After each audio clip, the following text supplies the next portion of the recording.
तुम्हाला माहिती आहे का, गणेशाला हत्तीचे डोके कसे मिळाले?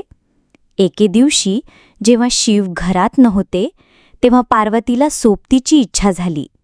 तिने आपल्या अंगावरील उठण्यापासून एक बालक तयार केला आणि त्यात प्राण फुंकले.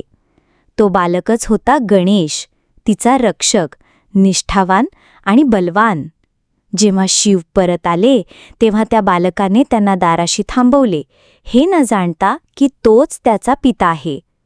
प्रचंड युद्ध झाले आणि एका दुःखद क्षणी शिवांच्या त्रिशूलाने वार केला आणि त्या बालकाचे मस्तक धडापासून वेगळे झाले.